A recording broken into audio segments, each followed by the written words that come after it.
Na dvě. Tak, dobré dopoledne, milé publikum, hosté. My bychom vás chtěli přivítat na další z řady akcí Dnů AI. A touhle akcí je diskuzní panel na téma umělá inteligence v dnešním světě v souvislosti s lidskými právy.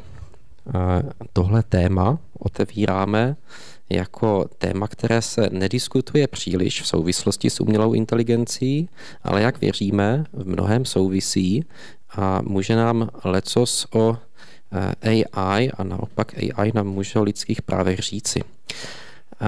Já vás vítám jménem výzkumné skupiny pro teologii a současnou kulturu. Já jsem Jiří Dosoudil, společně s Františkem Štěchem. Vás chceme ještě jednou tedy srdečně přivítat. A v další hodině a půl bychom chtěli s našimi hosty otevřít téma, jak umělá inteligence AI souvisí s oblastí ochranou lidských práv, s oblastí rizik, výzev, které nové technologie přinášejí do oblasti lidských práv. A o tomto a mnohem dalším budeme hovořit s našimi milými hosty, s odborníky na oblast lidských práv, kterými jsou, začnu tedy od mé levé ruky, Karolína Kvačková, má kolegyně, vítáme tě, Karolíno, působí jako Karolína, jen řeknu, působí jako zástupkyně ředitelky lidskoprávního oddělení Člověka v tísni. Věnuje se pomoci lidskoprávním aktivistům, novinářům a občanské společnosti v autoritářských režimech. Karolína se soustředí na region Latinské Ameriky, ačkoliv její oddělení pokrývá i země Středního východu, Vietnam, Střední Asii a východní Evropu. Ahoj. Prosím, potlesk, děkuji. A dalším milým hostem je Veronika Přiváň-Žolnerčíková. Je právní odbornicí v oblasti informačních a komunikačních technologií, vědeckou pracovnicí Právnické fakulty Masarykovy univerzity a vědeckou pracovnicí Ústavu státu a práva Akademie věd České republiky. Veronika se věnuje umělé inteligenci a oblasti tedy lidských práv v rámci řady projektů. Těmto otázkám, právním aspektům nových technologií se věnovala i v předchozím působení na legislativním odboru Ministerstva spravedlnosti České republiky a v advokátní kanceláři. Tak ještě jednou dobré dopoledne, Veroniko, vítáme vás. Dobré dopoledne a ahoj a děkuji všem za účast a za pozvání.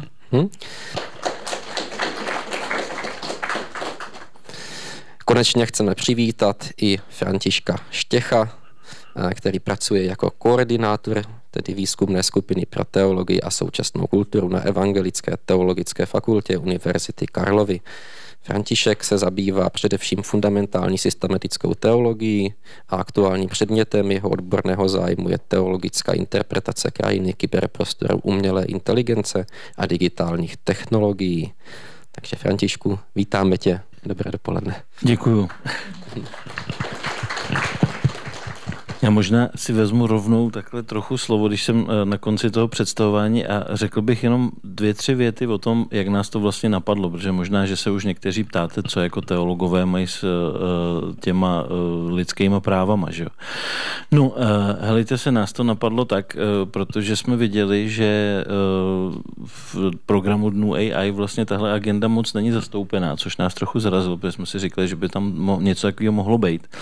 A my jsme se nedávno zabývali vlastně tím jedním ze základních vlastně práv a svobod, a to je vlastně právo na svobodu vyznání, svobodu náboženského vyznání a svobodu náboženství. A jak jsme se tím trochu probírali a zabývali jsme se tím, tak vlastně nás napadlo, že by bylo dobré tuhle agendu řešit i jako v širším kontextu, protože samozřejmě my nemůžeme jedno z nějakých lidských základních práv vytrhnout z toho celku a zabývat se jenom jim, nebo můžeme, ale je to tak spíš technický. Takže nás napadlo, že bychom pozvali tady milé kolegyně, odbornice prostě na lidská práva obecně, a že bychom si o tom mohli popovídat a jsme moc rádi, že jste svojí přítomností takhle vyjádřili svůj zájem o tuhletu agendu. Máme z toho velkou radost. Děkuji, Františku, za tenhle úvod, řekl si to za mě Ano, chceme vás ještě jednou přivítat, těší nás váš zájem, věříme, že další 1,5 hodiny bude pro vás zajímavá a abych to nebylo dnes o mně, ale o mých hostech, kteří tématu rozumí lépe, tak bych rovnou předal slovo a možná úplně na úvod se vás všech, řekněme, postupně zeptal, co jsou pro vás lidská práva. A jestli vidíte v téhle oblasti lidských práv nějaké nové přesahy do oblasti umělé inteligence a můžeme se pobavit samozřejmě i o tom, jak umělá inteligence tu oblast lidských práv proměňuje. Mám začít? Dobře.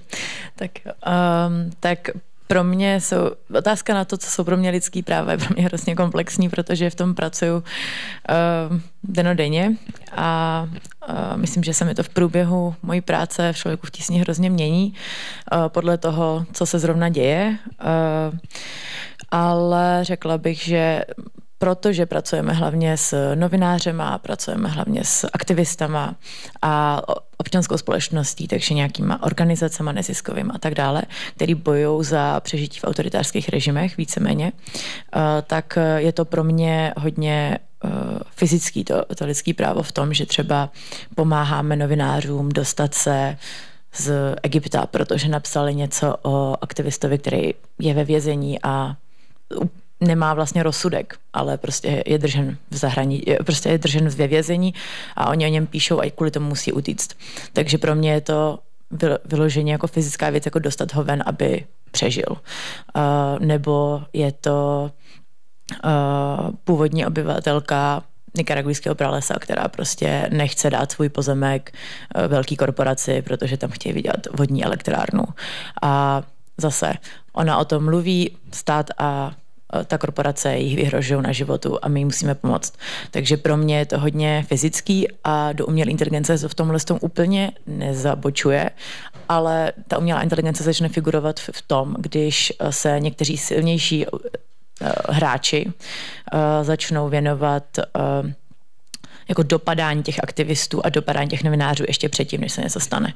Že třeba když se ty státy zaměřují na nějaký jako nástroje umělé inteligence, tak dokážou říct, ano, ten člověk má profil aktivisty a tím pádem my ho dopředu preventivně zavřeme, nebo my ho dopředu preventivně nějakým způsobem budeme perzekuovat, aby vlastně vůbec nezačal psát, aby vůbec nedošlo k té jeho aktivitě, kterou by potom my vypočítali jako negativní dopad. A v tuhle chvíli začíná pro mě ta umělá inteligence být důležitá v rámci lidských práv. A to asi tak ukončím teď. Já moc děkuji a já asi převezmu slovo. Já nechci říct, že na to jako právník jdu z druhé strany, ale z toho profesního hlediska to tak trošku je, protože lidská práva jsou obsažená v celém právu jako taková teoretická věc. Když se podíváte na český právní řád, tak my máme jako základní právní dokument, který je nad všemi ostatními našimi zákony ústavu a vedle toho máme listinu základních práv a svobod. A tady tyhle dva dokumenty jsou postaveny nad celým tím právním řádem a to lidské právo a ty svobody mají takzvaně prozařovat do celého toho právního řádu. To znamená, že jakýkoliv právní předpis, který otevřete, tak i když to tam výslovně není, tak by nějakým způsobem měl přispívat k tomu, ideálně, že pomáhá chránit ta naše základní práva a ty svobody. Samozřejmě, jak už slyšíte jenom z toho, co to popisu, tohle je teoretická věc a neznamená to, že to tak opravdu v praxi funguje. I z toho důvodu se velice těším na tady tuhle diskuzi, protože my jsme neměli před touto diskuzí nějaký čas v soukromí si sladit notičky nebo tak. My to tady opravdu naživo budeme probírat z těch dvou rozdílných pohledů, které já teda doufám, že nejsou v opozici, ale rozhodně to bude jakoby zajímavé. Protože samozřejmě od stolu to vypadá jinak, než to vypadá v tom terénu.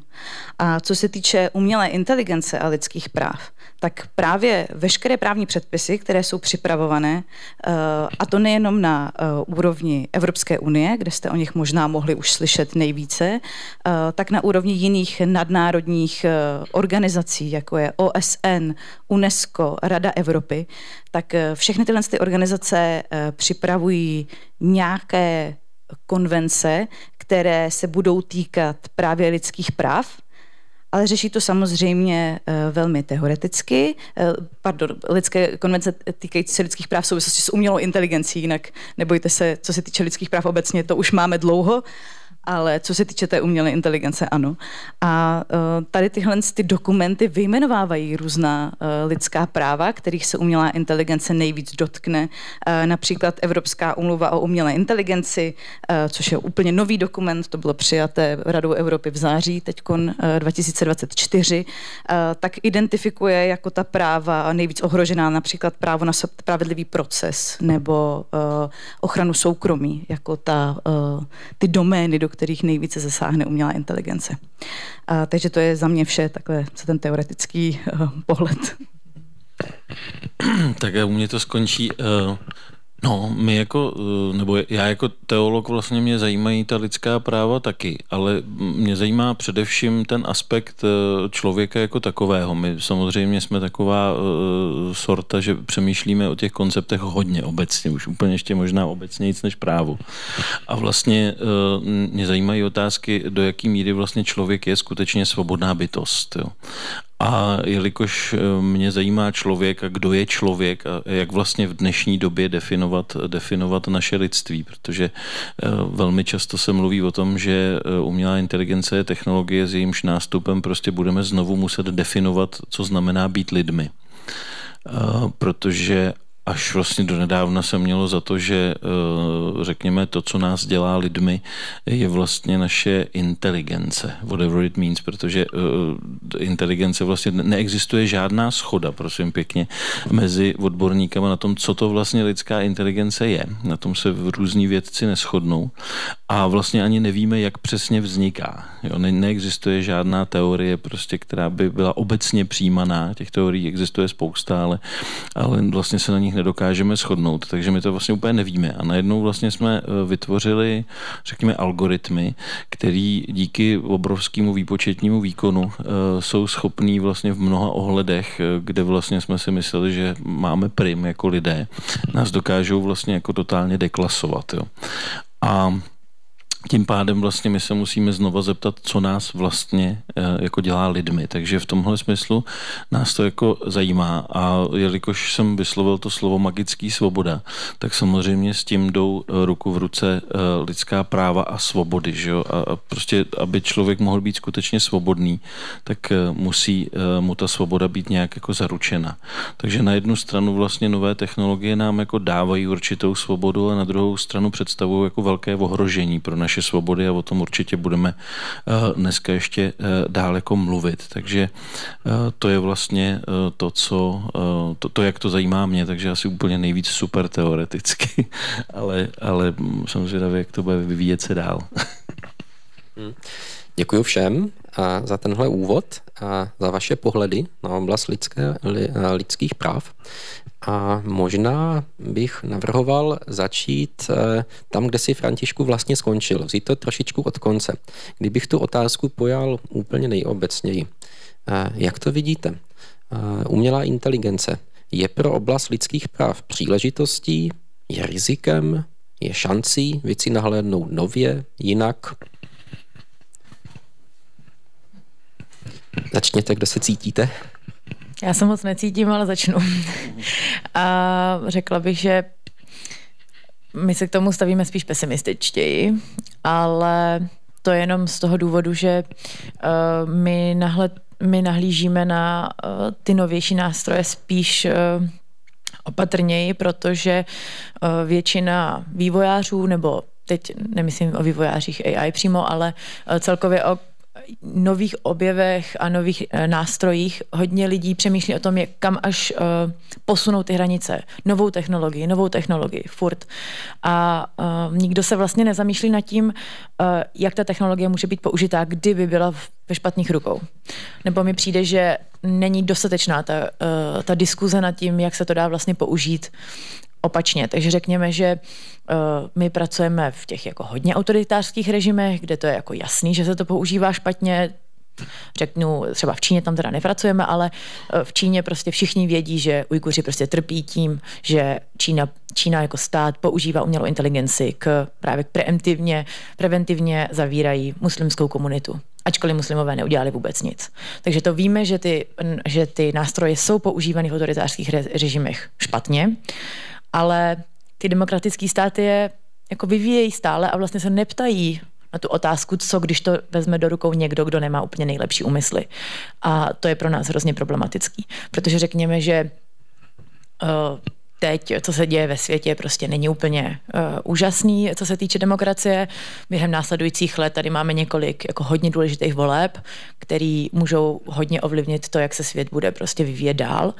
A když ty lidi, který tam zvolíme, nebudou jako dostatečně dobrý, řekněme, tak vezmou tu umělou inteligenci nebo dovolí, aby ta umělá inteligence mohla být použita i jako se špatným úmyslem. A to potom ale znamená pro nás jako opravdu velký riziko. Znamená to ztrátu jakéhokoliv soukromí, ztrátu svobody, když se člověk bude myslet něco jiného, než si třeba stát myslí, že jako by mělo být myšleno. Řekněme,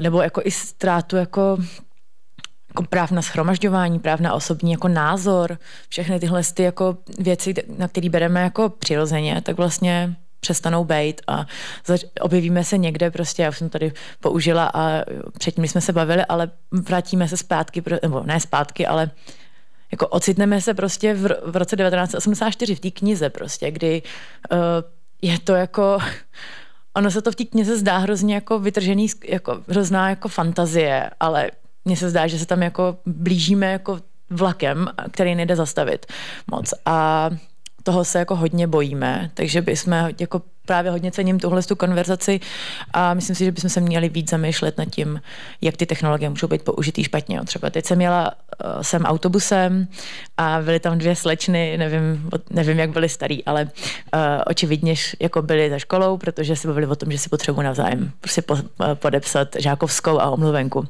A mně to přišlo hrozně zábavný v tu chvíli.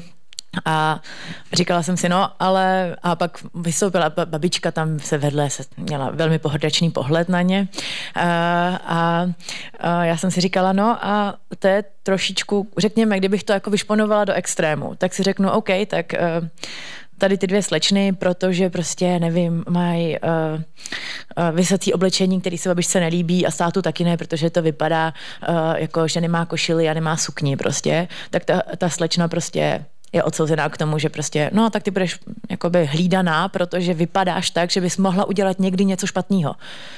A jenom kvůli tomu, že to vypadá, že nejseš jako regulérní student, nebo že neděláš všechno podle pravítka, tak my si tě vybereme a jenom, a ty budeš hlídanej a jakmile jenom trošičku někde budeš potřebovat jako pomoc, nebo naopak někde uděláš ten přestupek, tak my to vyšponujeme tak, že budeš prostě, že jako to schytáš prostě všechno a budeš třeba, nevím, odebereme tě rodičům, protože to je na sociálku a tak dále. A to jsou všechno jako strašný extrémy, ale jsou opravdu, jako když bychom počkali pár let, teď tady bude jiná vláda, bude to jakoby trošičku nahnutý, počkáme 10 let, dobře, a jako jsme tam za chvilku. Takže mě to trošku děsí, ale samozřejmě tohle to jsou jako nereální příběhy, ale z mé strany ne za stolik, bohužel, jako abych si dovolila o tom šprýmovat, tak myslím, že takhle daleko ještě jako od toho nejsme, bohužel. Pardon za dlouhý povídání. Můžu rovnou navázat, nebo tam bude otázka? Ne, dobře.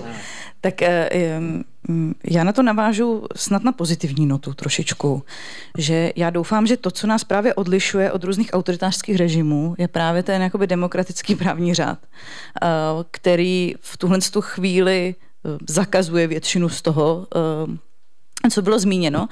A samozřejmě tam byla velká otázka toho, kam to ta umělá inteligence posune. To, že něco děláme protiprávní a budou následky za to, že to právo porušíte, nutně pochopitelně neznamená, že jsme v bezpečí, protože opravdu to někdo vždycky, jako jakoukoliv jinou technologii, může využít, zneužít. Co se týče těch záruk, co máme, tak tady já to vidím trochu pozitivněji v tom, že v tomhle roce přišel opravdu velký posun. První věc, která tohle posunuje, je takzvaný akt o umělé inteligenci. To je dokument, který byl přijat Evropskou unii a je to nařízení, což znamená, že v celé Evropské unii tento dokument rovnou platí. Je součástí našeho právního řádu už v tuhle chvíli, aniž by musela naše vláda nebo prostě jakýkoliv náš zákonodárce připravovat dokument, podobný nějaký zákon, do kterého by se to propsalo. Už v tuhle chvíli ta pravidla platí. A ten akt o umělé inteligenci je právě velmi zaměřen na to, aby chránil ta naše základní práva a svobody. Můžu se dostat potom později v rámci té debaty, když bude zájem o to, kde já vidím nějaké jeho limity, kde vidím nějaké mezery v tomhle tom. Ale ten pokus tam je a to soustředění na ta lidská práva je tam veliké. Je to to základní, co se ten akt o umělé inteligenci snaží chránit. A co považuji za ještě také další pozitivní věc je, že ta ustanovení, co jsou pro nás, jako pro členské státy Evropské unie, rovnou platná, tak se promítla i do toho dokumentu Rady Evropy, který jsem předtím zmiňovala, což je úmluva, jiný název pro smlouvu, mezi státy, které ji přijali, což v tuto chvíli mám pocit, že jich je 49. Kdyby to někoho zajímalo do detailu, já tady mám nějaký tahák na tyhle nudné údaje, jako ta čísla a roky. A to znamená, že nejenom státy Evropské unie, ale i některé další státy se rozhodly, že budou dodržovat stejný ten standard té ochrany těch lidských práv. Je to velký rozdíl oproti tomu, jak to funguje například ve zmíněné Číně a dovolím si ale do té debaty přidat i Ameriku, která je také jednou z oblastí, kde se umělá inteligence vyvíjí velmi rychle a vyvíjí se tam právě i rychleji než v Evropské unii právě proto, že my máme spoustu omezení týkajících se například ochrany dat. A umělá inteligence potřebuje data, potřebuje naše data k tomu, aby se mohla trénovat a potom fungovat, ať už dobře nebo špatně. A v Americe, když si třeba přečtete, protože tam také je teďkon 2 roky starý dokument, který ještě nebyl přejat do žádného zákona, ale vyjadřuje tedy myšlenky Bidenovy vlády na umělou inteligenci, tak on teoreticky vypadá strašně podobně jako to, co tady jako přijímáme v Evropské unii. Říká, že potřebujeme zajistit transparentnost toho fungování té umělé inteligence, potřebujeme zajistit informovanost, to znamená, že člověk, když bude diskutovat s umělou inteligencí, byť jenom v nějakém chatbotu na stránkách, na e-shopu třeba, takže to musí ten člověk vždycky vědět. Nicméně právě se vrátím k tomu, že to, jak máme nastavená lidská práva v našem státě, potažmo v jiných státech Evropské unie, protože v tomhle jsme v určitém smyslu v souladu, tak vždycky pak prozařuje do těch jednotlivých zákonů a v Americe je to volnější. Tam ten důraz na nějakou tu ochranu dat tak velký není jako v té Evropské unii. My jsme skutečně v tomhle tom nejpřísnější. Druhá věc ale je, že i české společnosti často, když chtějí vyvinout něco zajímavého, tak to vyvíjí potom, a mluvím opravdu i o prostě českých výzkumných skupinách, třeba z ČVUT nebo VUT, tak potom to vyvíjí v Americe, protože tady by to vyvinout nemohli. Má to prostě svoje úskalí, jsou to 2 strany jedné mince,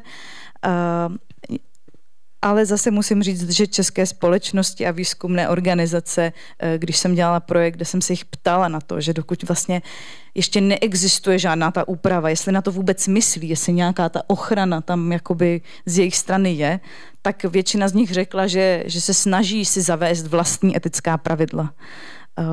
Pochopitelně v rámci tohoto výzkumu jsem mluvila s těmi, kteří se mnou mluvit chtěli, takže předpokládám, že ti, kteří si etická pravidla nezavádí a chtěli by vytvořit nějakou, dejme tomu zjednodušeně špatnou umělou inteligenci, tak by mi na ten dotazník neodpověděli. Děkuju za slovo. Dobrý, tak já to možná doplním. Tak já mám asi 3 poznámky k tomu, co jsem tady slyšel. Děkuju vám za to, to je výborný podněty. Vlastně první poznámka mě zaujaly ty slečny za školou. Ne jako takový, ale my totiž velmi často sami si trochu nabíháme. Jo? Já mám spousta přátel, který třeba díky aplikacím v telefonu sledují, kde jejich děti jsou. Z bezpečnostních důvodů. Prostě se o ty děti bojí, což je pochopitelný. Jo? Já osobně ale jsem toho strašným jako odpůrcem, nebo vůbec mi to je vlastně proti srsti, protože mi to právě přijde jako, že normálně úplně v pohodě standardně používáme špionážní software, aby jsme věděli, kde je dítě s tím mobilem, že jo. Já třeba si nedovedu představit, že bych tohle prostě jako měl, když jsem byl malej já, protože my jsme samozřejmě taky chodili za školu a chodili jsme dělat různé věci, mnohdy možná nebezpečný, ale vlastně jsem byl rád, že rodiče neví, kde jsem a vlastně to trochu bych řekl přispívalo k nějaké jako kultivaci vlastní svobody, protože člověk tu svobodu měl a musel s ní umět naložit, musel se rozhodnout, jestli teda za tu školu půjde nebo nepůjde, jaký toho budou důsledky a vlastně byl to takový v podstatě jako trénink na tu opravdickou svobodu v dospělosti, bych řekl. Jo. Dneska možná si dovolím vyslovit tu domněnku, díky těmhle softwarům jako lituju. Vlastně, kdyby věděli rodiče furt, kde jsem, nevím, jestli jsem úplně bych to... A je to v podstatě úplně v mikroměřítku. To, když třeba nějaký autoritářský stát vás pomocí vlastně vašeho mobilního telefonu a signálu mobilního sleduje a ví přesně, kde jste. Jo? Což vlastně dneska není úplně těžký, nebo je to prostě běžná praxe. Takže my si možná malinko tomu jdeme naproti a vlastně to tak jako trochu normalizujeme. Takže vlastně až někdy by přišel ten velký bratr, který se vždycky dívá, tak by nám to vlastně nevadilo, protože se to velmi často obleče třeba v těch demokratických společnostech, nebo aspoň trochu demokratických, ale vlastně i nedemokratických, do hávu bezpečnosti. Ta bezpečnost bývá často používaná jako taková dvojsečná zbraň. Tak to je jedna moje první poznámka k tomuhle tomu. Druhá poznámka, která mě napadla, byla vlastně, my už to taky jako podle mě prožíváme, jo. Se domnívám, a když tak mi to potvrďte nebo vyvraťte, že naše skutečnost, kterou prožíváme, naše životy, jsou pořád víc a víc, neříkám úplně zatím, formovaný prostě tím, jak algoritmy pracují prostě s daty. Dám příklad. Nabídne mi třeba prostě prohlížeč nebo sociální síť, že bych si mohl chtít koupit něco tohle. A já řeknu, jo, teď já vlastně jsem si něco takového koupit chtěl, že jo. A vlastně už jako nemám čas třeba zkoumat, kde je co jako levnější, anebo tohle nemám čas jít se podívat do obchodu na dalších 10 věcí. Tak si říkám, jo, tohle potřebuji, jak si to koupím. A teď je otázka, rozhodl jsem se skutečně svobodně prostě pro nákup té konkrétní věci, anebo by to bylo podsunuto prostě prostřednictvím nějakého algoritmu. Tadyhle tu otázku samozřejmě daleko komplexnější a rozhodně doporučuji, vyšlo to už i v češtině, takže i jazyková bariéra padá. Myslím, že v nakladatelství Argo to vydal nebo Host, teď si nejsem jistý. Šošana Zubov, Věk dohledového kapitalismu se to jmenuje v češtině, ta knížka, možná ji znáte, ona už je 2019, tuším rok je to, ale tam je právě krásně popsáno, jak vlastně různí hráči, a nejsou to jenom státy, vlastně shromažďují informace o nás, o uživatelích, my už jsme jako nejsme úplně jenom lidé, jaké jsme uživatelé, jo? Tak o nás shromažďují jako informace a ty informace, to jsou ty data a ty data se dají nějakým způsobem komodifikovat. To znamená prostě na základě toho, že máte data, tak můžete z nich vytáhnout nějaký peníze, prostě nějaký profit, jo? Tak to je vlastně druhá poznámka. Doporučuji teda tuhle knížku k přečtení. Ona je trochu tlustá, takže odrazuje jenom svojí mocností, bych řekl, vrstev, ale stojí za přečtení a je tam opravdu jako krásně rozebráno, jak vlastně jsme jako lidé prostě datafikováni a komodifikováni a zároveň teda neustále vlastně sledování. A taky je tam ta otázka, co vlastně za data o sobě sdílíme. To vlastně taky jako bylo zajímavé, jako když má někdo data, tak ví lecos. Jo. A pak je otázka, že samozřejmě v těch demokratických společnostech, ve společnostech, kde vlastně teda podporujeme lidská práva a svobody, tak vlastně dbáme na to, aby vlastně člověk, jedinec, měl skutečně co největší kontrolu nad těmi svými osobními daty. Jo.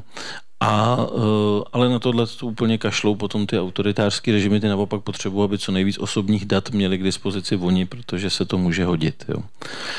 A tohle je vlastně jako velký problém, otázka, jak vlastně s kým sdílíme jaká naše data. Velmi často, jenom si vzpomeňte, kolikrát za poslední týden jste třeba na internetu něco hledali a teď na vás vyskočí takovýto okýnko prostě a vydáte allow all, přijmout vše, prostě cvak, jdem dál, protože chvátám.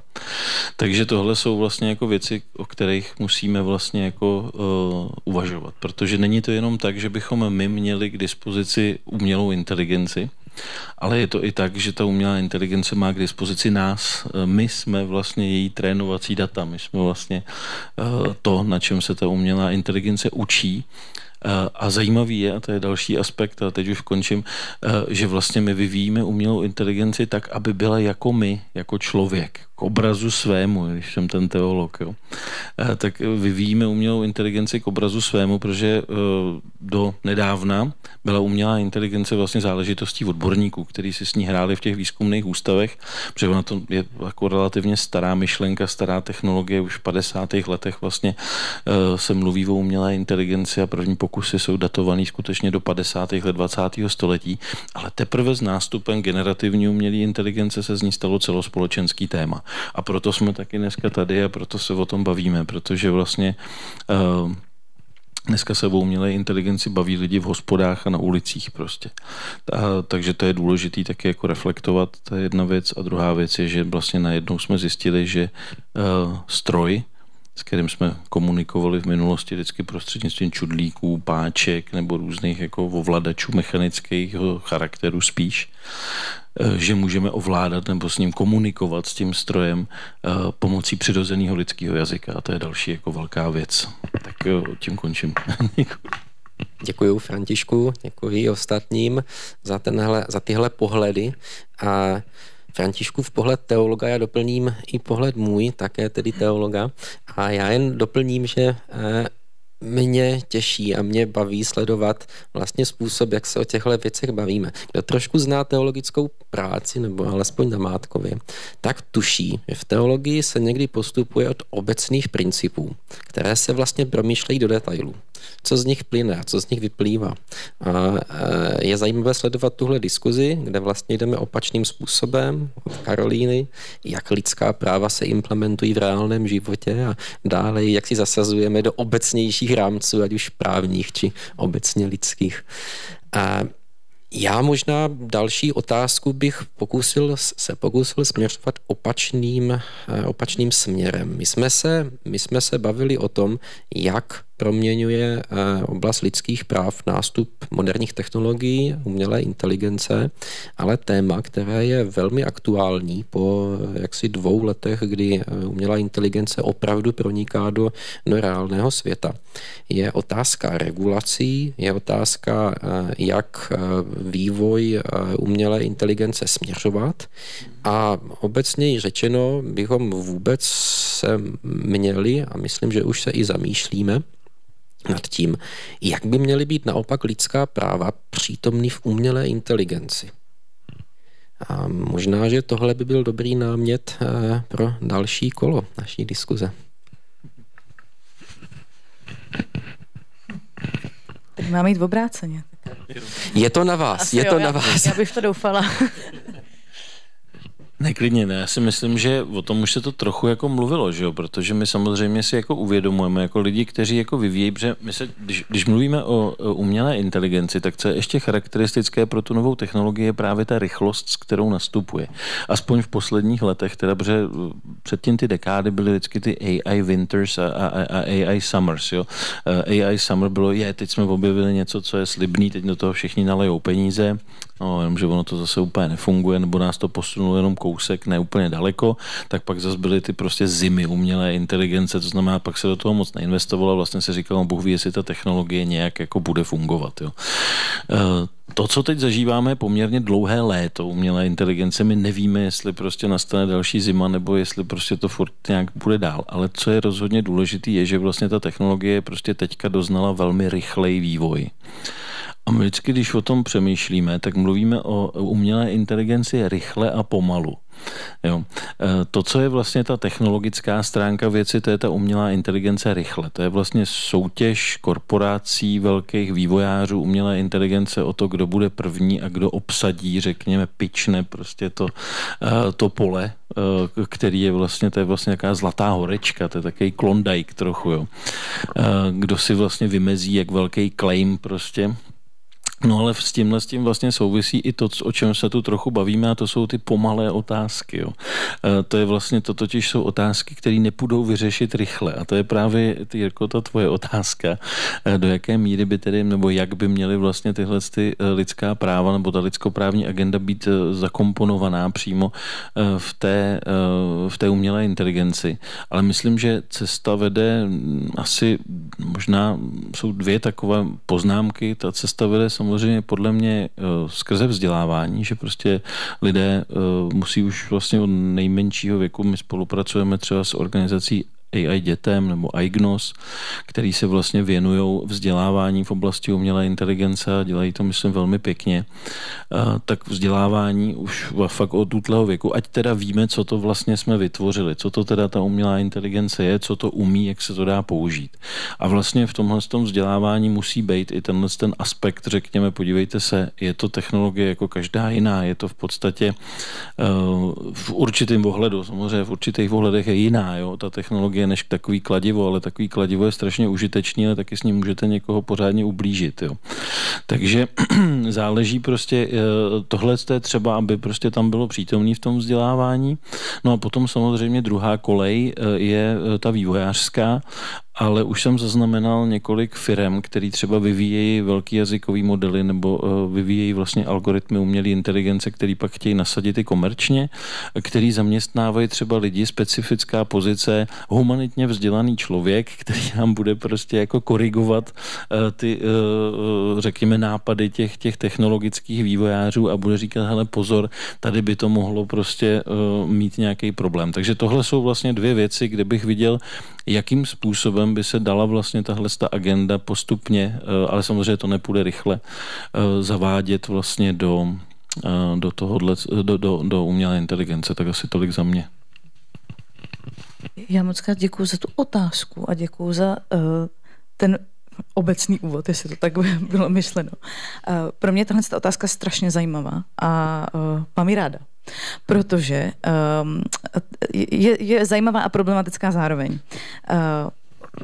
Já jsem se zúčastnila několika výzkumů, jejichž jmény vás nebudu zatěžovat, ale co jsme zjišťovali je, že pokud ta umělá inteligence je vyvíjena bez toho, aniž by v začátku už proběhlo posouzení toho, jak ta inteligence může zasáhnout do lidských práv, i jaký může být přínosem samozřejmě, ale hlavně jak do nich může zasáhnout.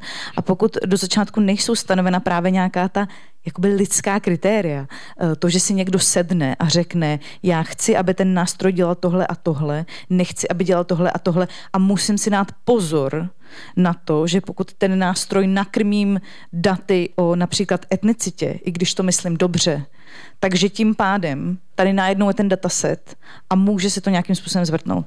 A tahle ta základní myšlenka musí být už úplně v počátku.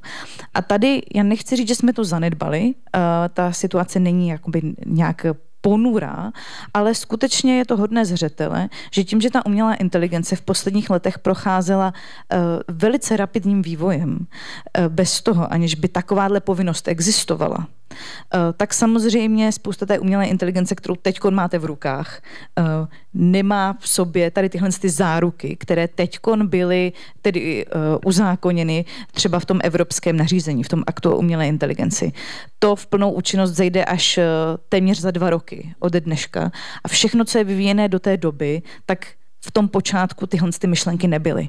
Teď je povinnost, aby v tom počátku ty myšlenky byly, abychom na tohle přemýšleli. To znamená, mohu nějakým způsobem zasáhnout do lidských práv, protože ta umělá inteligence skutečně nabízí i příležitosti. Většina, řekněme, negativních zkušeností s tím pochází z Ameriky, ale to je kvůli tomu, že už dlouho před námi právě zkoušeli různé věci, které by se v Evropě spíše nevyzkoušely, protože by to někoho zalarmovalo. A jedna z těch věcí byla snaha odstranit diskriminaci v soudních rozhodnutích. A aby ta diskriminace byla odstraněna, tak to ale znamená, že vy tu umělou inteligenci tedy musíte nakrmit těmi daty, které vám řeknou, jak poznáte osoby, které jsou třeba jiné etnicity, abyste si udělali statistiky, data, zdali je v některých případech, jestli jsou diskriminováni, jestli dostávají víc pokut, nebo jsou častěji zavíráni třeba. A tohle to vede k nežádoucím důsledkům, pokud to nebude správně zmanažováno. A ono je otázka, jestli to vůbec správně jde dělat. Protože když umělou inteligenci naučíte, že určitá jména například vás spojí s určitou etnicitou, tak už cítíte nějaký určitý problém. Byť ten záměr byl dobrý. A třeba v Americe se byly pokusy na zjednodušení soudních řízení, které byly méně sofistikované, když se vrátím ještě víc zpátky, kde například šlo o rozhodování čistě o tom, jestli recidivista už musí jít do vězení, prostě odsedět si svůj čas, a nebo dostane ještě pokutu. A byla na to použitá velmi základní umělá inteligence. Dneska jsou ty jazykové modely, které používáme jako mnohem vyspělejší, a nikdo nedal té umělé inteligenci žádné doplňující parametry. Bylo to čistě, tady máš prostě soudní rozhodnutí a zjednoduš mi práci. Udělej podobně, jako soudci rozhodovali předtím, tak mi řekni při posouzení toho případu, zdali tato osoba, kterou teď mám soudit, má být čistě pokutována, nebo je tady riziko ještě jako recidivy, takže už prostě jde o osobu nenapravitelnou v naší společnosti. Rovnou zavřít. A ten výsledek byl, on naštěstí teda tenhle systém tam skutečně byl jakoby jenom testovan.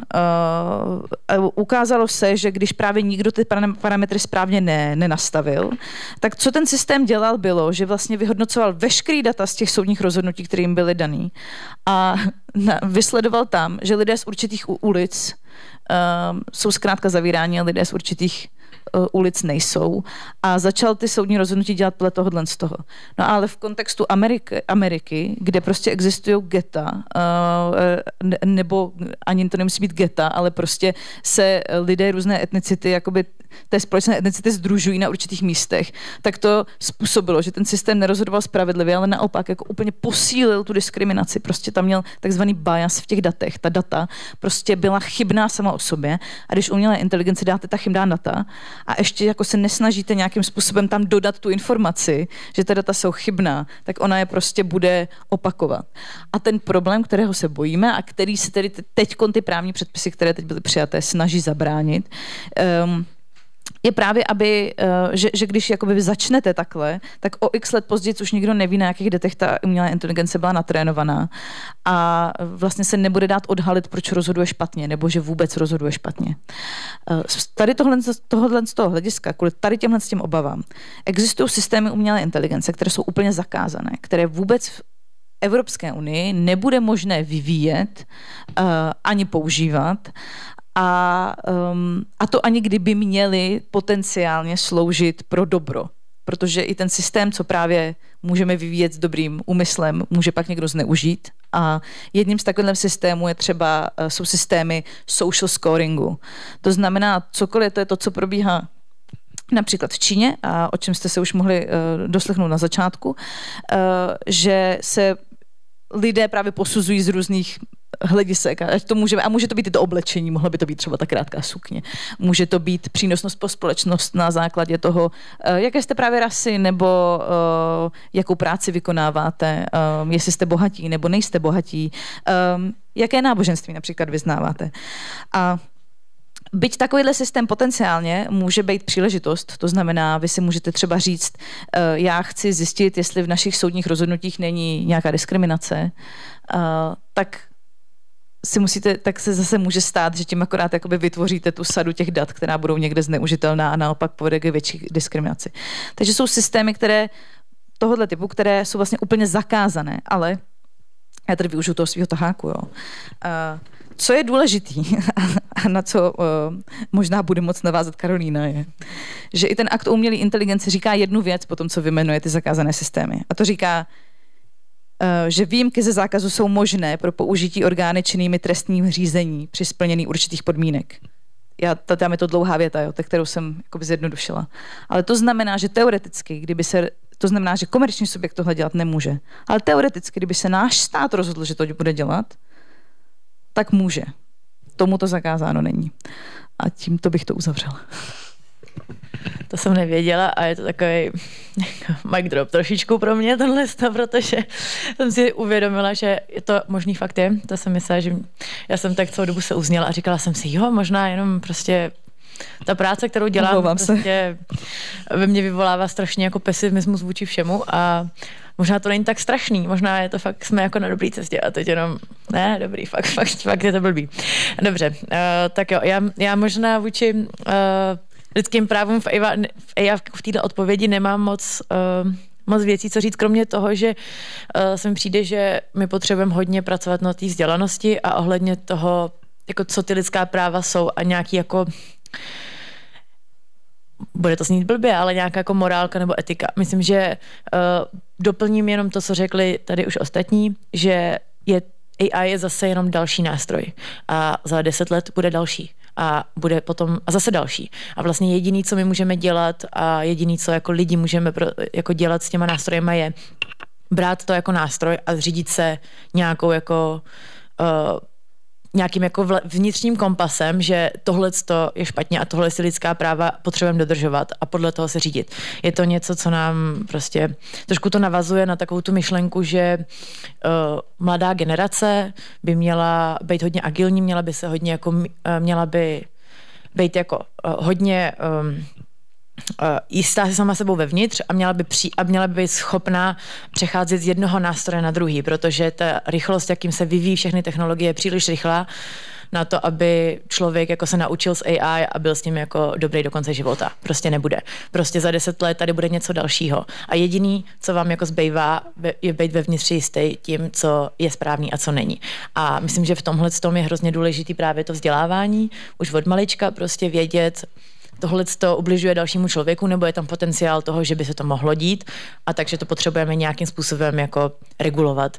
Neznamená to, že to vždycky musí být špatný, jako spousta těch nástrojů prostě strašně moc pomáhá a myslím si, že to má velký potenciál, ale je důležitý mít neustále prostě v hlavě vzadu, jak může tohle někomu ublížit, je to dobrý, nebo je to špatný. A nejsou to dva extrémy, které by mohly být jako černá bílá, je to vždycky nějaký spektrum a já si myslím, že jako je hodně důležitý to mít jako nějak vnitřně rozhodnutý a to potom díky tomu, jako na základě toho potom se chovat, volit a díky tomu, ty lidi, kteří potom budou volení, tak budou rozhodovat právě takovýhle důležitý právní rámce, který budou pomáhat a chránit tomu, teď jsem použila spojení, který jsem nechtěla, ale teď ty naše zákony budou chránit nás a budou chránit všechny ty lidi, kteří potřebují být chráněni. Ale ještě jsem chtěla zmínit to s těma špatnýma datasetama, protože je tohle na začátku a doufám, že už to teď pokrytý a doufám, že už to říkám jenom takový jako doplněk, že na začátku se hodně používali na to nakrmení té umělé inteligence, byly používaný speciální jako lidi, kteří to jako krmili jenom informacemi a odpověďma. Aby to vlastně na začátku ta umělá inteligence začala nějakým způsobem pracovat, tak potřebovala odpovědi, potřebovala být ličtější, potřebovala vědět, jak normální člověk reaguje v nějakých situacích na nějaké odpovědi. A ty lidi, kteří ale odpovídali, byli jako ze specifických etnických skupin, speciální jako pohlaví a tak dále. I když se ty vývojáři snažili o nějakou jako diversifikaci, tak prostě ty datasety nebyly úplně čistý, právě nějakých jako bias. A takže potom, třeba já jsem o tom hodně četla v souvislosti s právě žen, protože právě hodně těch datasetů bylo založeno na odpovědích mužů a z nějakých sociálních skupin nebo z nějakých etnicit a tak dále. A to všechno ovlivňuje to, jak ta umělá inteligence dále pracuje. Třeba takže ta odpověď, kterou dostanete, potom nemusí být ta, která by jako byla, řekněme, od nějakého stroje, ale je to už jako systémová vada a ta odpověď bude z nějakého, řekněme, jako kdyby složili odpověď jako 50 nějakých lidí, ale ty lidi mají nějaký politický názory, mají nějakou politickou historii a tak dále. Takže ta odpověď, kterou dostáváte, není úplně jako čistá a třeba, já nevím, já když teď zadávám jako ChatGPT prostě do, nevím, najdi mi tohleto a tohleto, tak to nemůžeme brát jakože tohle z toho je jenom informace. Ona mi dává jenom data a já z toho zobu. Není to tak. Je v tom, jako ačkoliv to nevidíte, tak zatím jsou ty názory, nebo ačkoliv to není jako názor, tak jsou tam ty lidi, kteří odpovídají s nějakou agendou, ačkoliv si myslí, že tu agendu nemají. A to je to je pro mě to lidský právo v té AI trošičku. Já možná bych ještě jedna věc mě napadla, jenom krátká poznámka, aby vlastně jsme zase neskončili úplně jako negativně, tak samozřejmě, že to je blbě, ale já mám jeden pozitivní případ, kde se vlastně dá tyhle si technologie použít vlastně zase k ochraně lidských práv a je to třeba hodně se to používá. Já jsem to teďka hledal, úplně rychle jsem to nenašel, ale když jsem pracoval pro AI dětem, tak na takovém dokumentu, který se jmenuje AI a desatero přikázání, tak jsem tam vlastně v rámci jako jedných těch vždycky jsem říkal, jak to může souviset s tou technologickou dobou.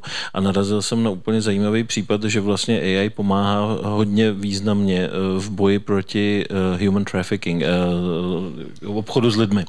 Že vlastně umožňuje vlastně sledovat třeba pohyb lidí a dost významně pomáhá právě v boji proti jako obchodu s lidmi. Třeba že prostě lidi z Latinské Ameriky jsou potom jako prodáváni někam na orgány nebo prostituce a tak dál. Takže vlastně tady, že to jako hodně pomáhá, takže to může mít i jako pozitivní.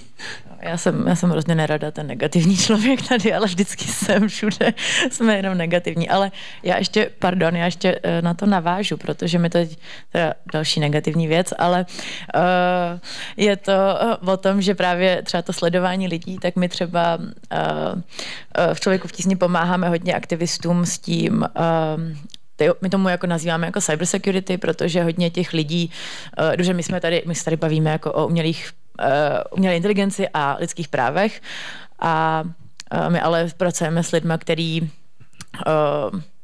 jako dostali mobil v posledních 10 letech a jsou na WhatsAppu, prostě tam se šíří desinformace strašlivý a tak dále. Ale ty lidi jakoby dostali ten mobil a je to pro ně strašná výhoda, jako oni přesto hledají práci, jsou spojení prostě se svou rodinou a tak dále. I právě třeba, když migrujou, tak prostě dokážou takhle lidé svý rodině poslat peníze přes mobil, prostě, což je skvělá věc. Ale taky bohužel jako nevědí, že si musí vypnout polohování. A takže to je pro nás třeba, my jako tomu říkáme jako cybersecurity školení pro ně, ale v zásadě jde o to, aby ty lidi věděli, že když mají zapnutý polohový jako GPS zapnuto v mobilu, tak ten stát je prostě může najít a může je dost dobře zatknout. Takže my potom jako na základě toho třeba právě pomáháme lidem z toho, jako že ano, musíte myslet na to, že musíte vypnout tady polohu potom, když píšete o nějakých jako věcech, které nejsou politicky přijatelný pro ten stát, tak musíte prostě jít na signál a musíte mít mizející zprávy a musíte mít tajný jméno a já nevím co, aby to právě nebylo. Jakože vlastně bojovat proti tomu státu, když se tenhle ten nástroj dostane do špatných rukou, je potom strašně náročný. A je to zajímavé, jak vlastně ta technologická vzdělanost je hodně nižší. Třeba v té Latinské Americe, tak tam prostě je opravdu důležitý jako zmiňovat i takovéhle věci. A to třeba tady samozřejmě nemusíme, no. To myslím, že to je asi všem jako jasný, že když mají zapnutou GPS-ku, takže jako ty data o nich jsou prostě zaznamenávaný. Ale jenom tak jsem chtěla říct, že jako se to hodně často používá a že třeba se právě proti tomu snažíme trošku, nebo pomáhat lidem, kde ten nástroj je používaný proti nim. Takhle. Můžu ještě taky navázat?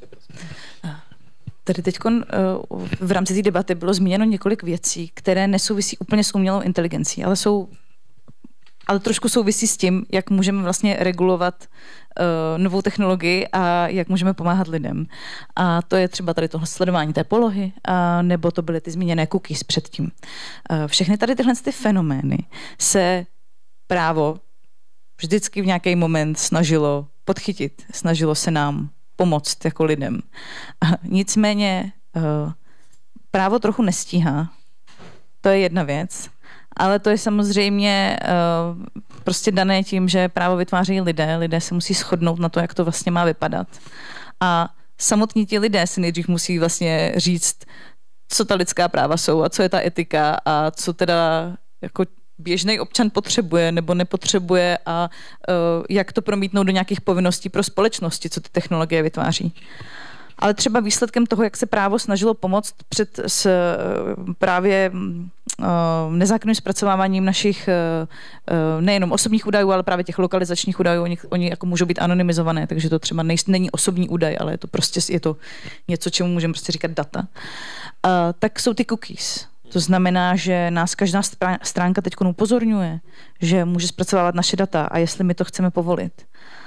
Ale tady v téhle věci třeba, a to už je jakoby stará záležitost v rámci toho jako pohybu, jakým se tato technologie i to právo pohybuje. Jo.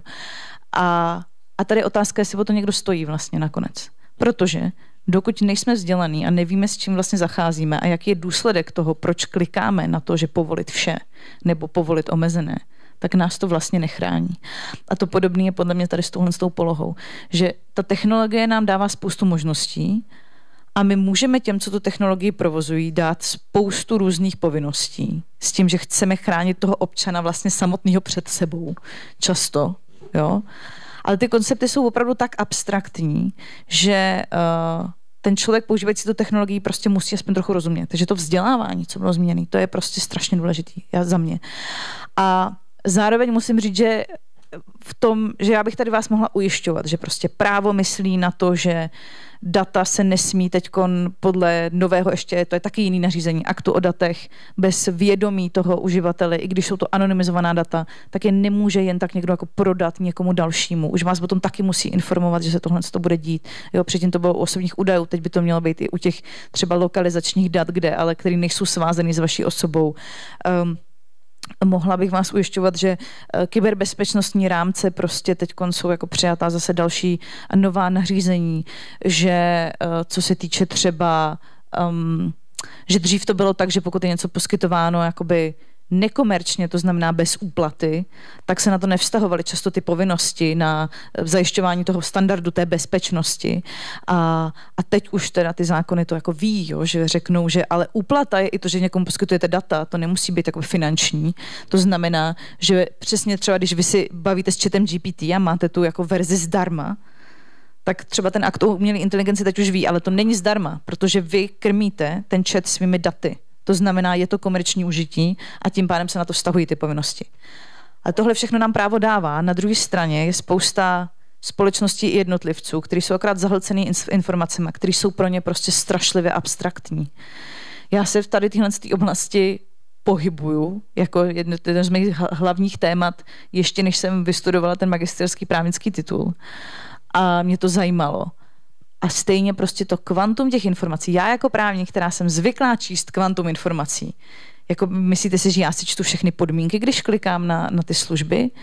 Já občas, když se zrovna cítím, že mám čas, tak povolím omezené cookies, jako na tom telefonu. Ale když nemám čas, tak prostě povoluju všechno, jako všichni ostatní. I když ten nástroj mám, tak vlastně jakoby v té realitě je mi trochu k prdu.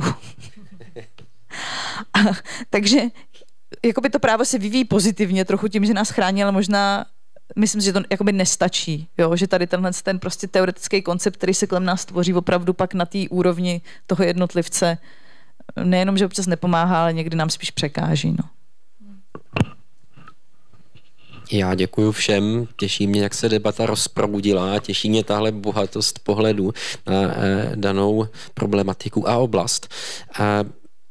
Slyšeli jsme to a zopakovali jsme to v mnoha formách a bylo to i zmíněno.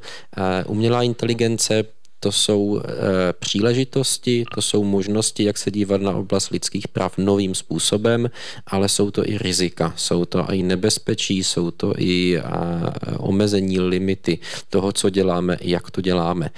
Já možná, protože náš čas se pomalu tedy krátí a chtěli bychom dát potom prostor i vám, našemu publiku, pro dotazy, tak bych se obrátil naposledy k našim expertům, k našim diskutujícím s dotazem, který bych zase rád vrátil, tak jako na začátku, trošku do osobnějšího pohledu, do osobní roviny a zeptal se vás, jaký pohled tedy převažuje u vás na umělou inteligenci. Spíše příležitost, možnost, potenciality k tomu, jak nahlížet lidská práva, ale vůbec nás, člověka a kulturu, nebo spíše riziko, nebezpečí? Dobře, já začnu. Já se považuji, nebo snažím se, usiluju o pozici takzvaného technorealisty. Jo?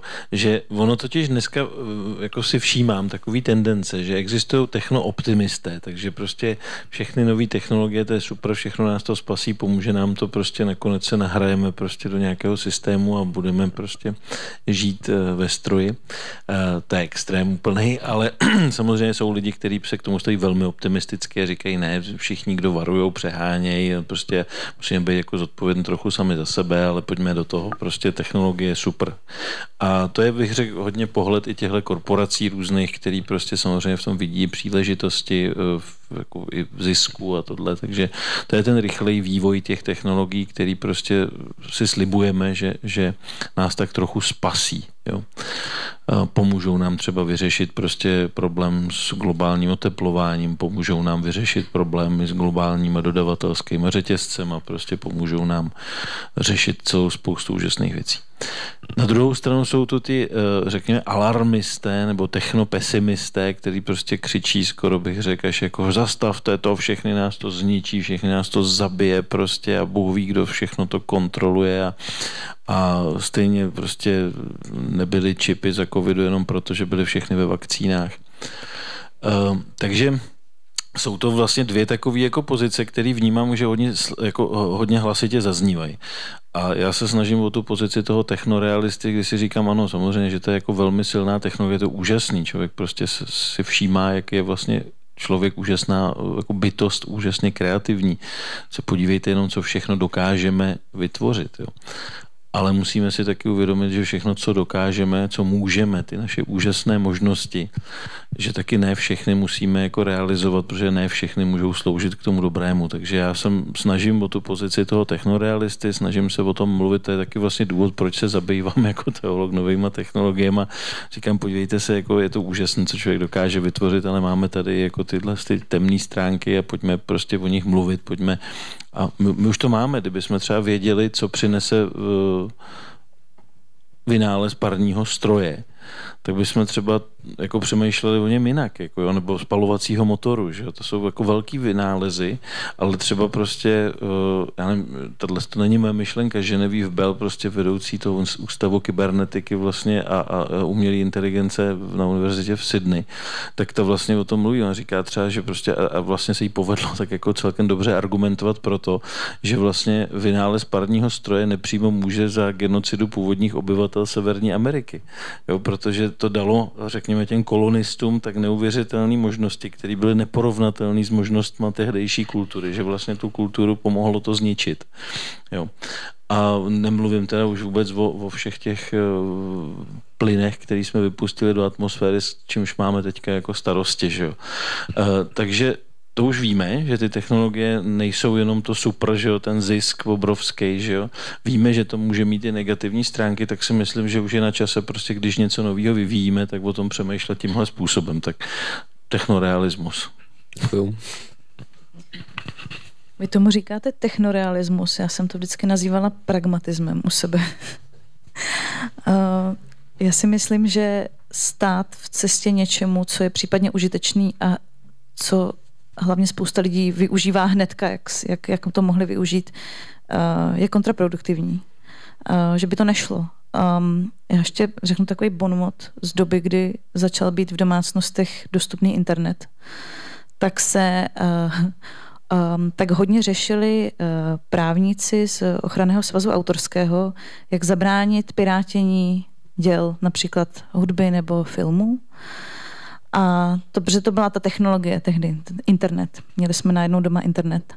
A najednou jsme mohli stahovat tady tyhle ty věci, které dřív jste si, teď přemýšlím, kdo z publika to zná, museli jít koupit nebo půjčit do kamenných budov.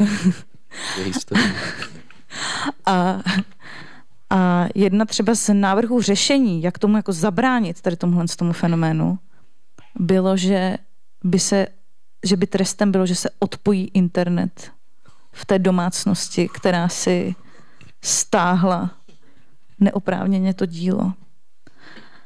A tady tohle to hrozně hezky ilustruje a vůbec nehaním, já vím, kdo to kdysi řekl i v televizi a vůbec, prosím vás, to není hana. To je prostě jenom ilustrace toho, že ve chvíli, kdy my nějakou novou technologii vidíme před sebou a vidíme její potenciální rizika, tak my instantně nevíme, co s tím dělat, jak vlastně se chránit, jak případně pomáhat tomu právu, aby nebylo porušováno. To prostě není něco, co bychom hned věděli. My nad tím prostě musíme přemýšlet. A myslím jako nejenom jako právníci, ale jako lidi. Musíme tu technologii sami pochopit. Odpojování od internetu na jedné adrese samozřejmě nezabrání pirátění. Navíc, když se teď podíváte o prostě 20 let později, tak ten internet je všude, že jo? Takže jako to není spojený s pevnou adresou a vůbec, takže by to bylo něco, co by fungovalo v kontextu prostě pár let a pak už ne. Jo?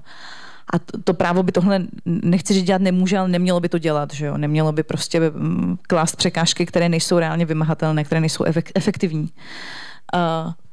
Takže si myslím, že ani nějaké jako zákazy, příkazy, pokuty nutně nezabrání některým těm věcem, o kterých se bavíme, tomu potenciálnímu zneužití.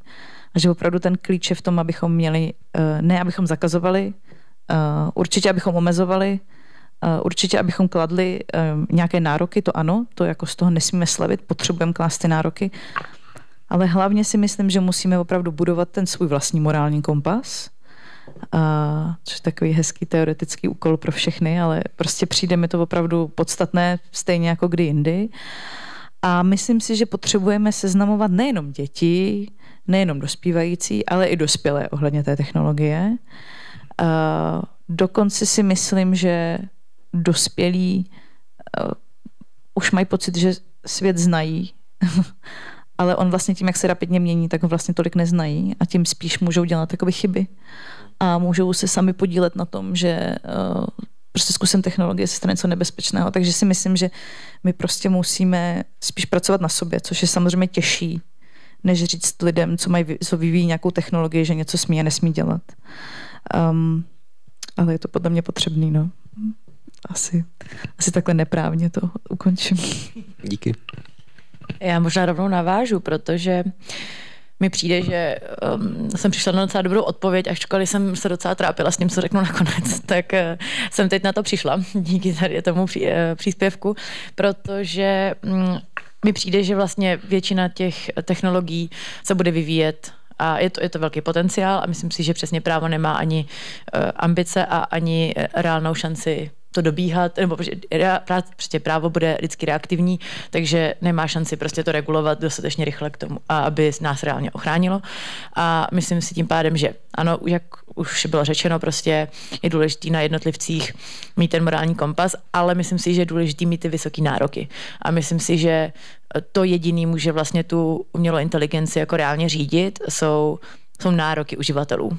Protože v současném světě, který řekněme je víceméně kapitalistický, tak prostě uživatelé a ty lidé, kteří kupují ten produkt, kteří používají ten produkt, ať už rapidně nebo pomaleji, tak vždycky mají nějaký nároky na to, na co to chtějí používat, aby to fungovalo, aby to bylo rychlý. A to chtějí i ty korporace a vlastně i ten stát. Chtějí, aby tu umělou inteligenci někdo používal, aby ten nástroj byl funkční.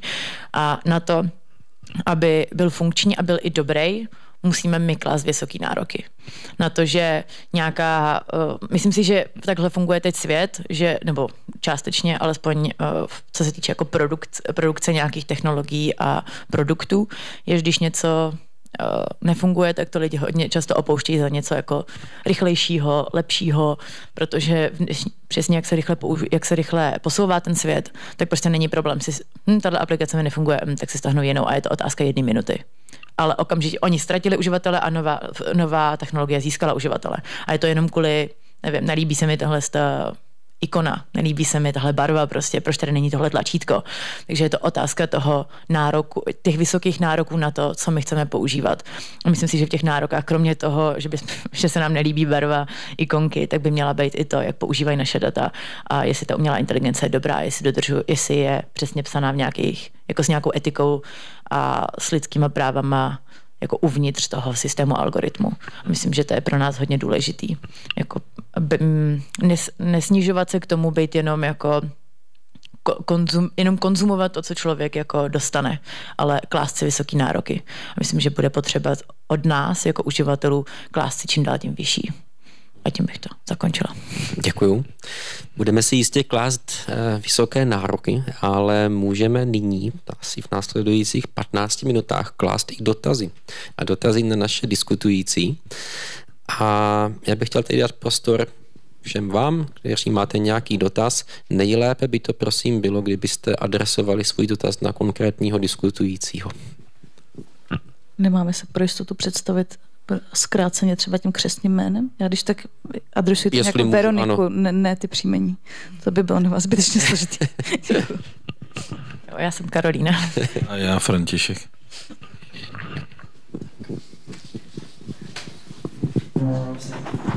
Tak, dobrý den, já děkuji moc za tuto akci, která je plná teda mladých lidí, tak se musím jako obrátit. Nevím, jestli tady někdo povinně z vás kantoru jste sem dohnali studenty, že nedostanou zápočet. No, tady kolega se směje, takže ano, nedostanete zápočet, to je skvělé, že tady jste dobrovolně ze zájmu, že?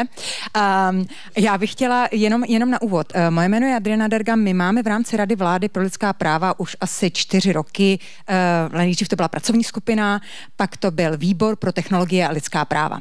Protože právě jsme zaznamenávali, že technologie se velmi překotně vyvíjí a že ten lidskoprávní aspekt někde pokulhává.